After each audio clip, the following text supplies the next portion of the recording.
Alors, en fait, notre association que nous avons créée il y a à peine 2 ans, l'association ATEC, c'est Association de tourisme équestre et culturel. Ça veut dire que le volet culturel, on le met aussi en avant.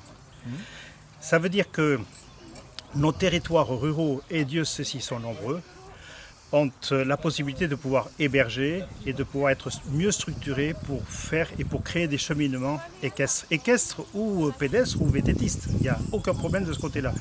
Donc l'énergie que nous dépensons, nous, c'est parce que nous avons une volonté réelle et affirmée et confirmée d'amener un développement économique complémentaire au niveau des gîtes, des espaces et surtout ce qu'on fait, c'est relever un petit peu toute la richesse culturelle qu'il y a sur les cheminements qui sont faits. Alors, l'idéal pour ceux qui choisissent ce mode d'activité, de loisirs, il faut savoir simplement que 53%, c'est un sondage national, 53% des Français ont envie, un jour ou l'autre, de pouvoir s'offrir une sortie, une activité équestre. À ce niveau-là, le cheminement, c'est quoi ?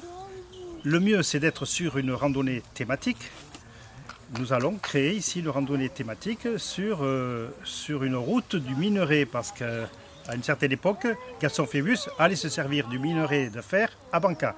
D'où l'idée et l'initiative que nous allons appuyer avec force, c'est de pouvoir maintenir, valider, pérenniser des itinéraires qui vont acheminer du flux d'une population qui est en recherche de grands espaces et de découverte de toute la richesse de notre territoire. C'est tout à fait ça, c'est-à-dire qu'on a un boulevard entre l'océan et la montagne, où les pôles d'agglomération, qui soient sur le Pays Basque ou sur le Béarn, entre deux, nous avons des espaces et nous avons la possibilité d'avoir une activité de tourisme équestre 4 saisons. 4 saisons, ça veut dire quoi? C'est qu'on peut pratiquer notre sport équestre toute l'année.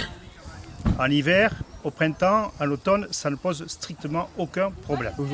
Alors aujourd'hui, il va y avoir une bonne vingtaine de kilomètres. En général, les étapes qui sont organisées pour des grands cheminements, c'est une vingtaine de kilomètres. Il ne s'agit pas de faire de la performance, il s'agit simplement de faire de la découverte, de la balade. On a été obligé de refuser malheureusement beaucoup de personnes qui voulaient absolument venir à cette première opération. C'est la première pierre aujourd'hui. Nous avons limité à une quinzaine de cavaliers. C'est assez difficile dans la période de confinement aujourd'hui. Je pense qu'on pouvait être sans forcer une bonne quarantaine ou cinquantaine qui auraient dû venir. Et partout où on peut enclencher et en même temps avec les élus, les techniciens au tourisme et surtout le département, faire comprendre qu'il y a des petits bouts d'un côté et de l'autre qui peuvent être rattachés pour faire un cheminement qui peut être linéaire. Voilà, il y a deux systèmes, il y a des itinéraires linéaires, on part d'un point et on va tracer sur 200 km, ou sur 4000 km sur la route d'Artagnan, ça ne pose aucun problème, on fait un mois par-ci ou 15 jours par-là, ça ne pose aucun problème. Il y a une clientèle qui est en recherche d'itinéraires de ce genre-là, alors celui-là ou d'autres.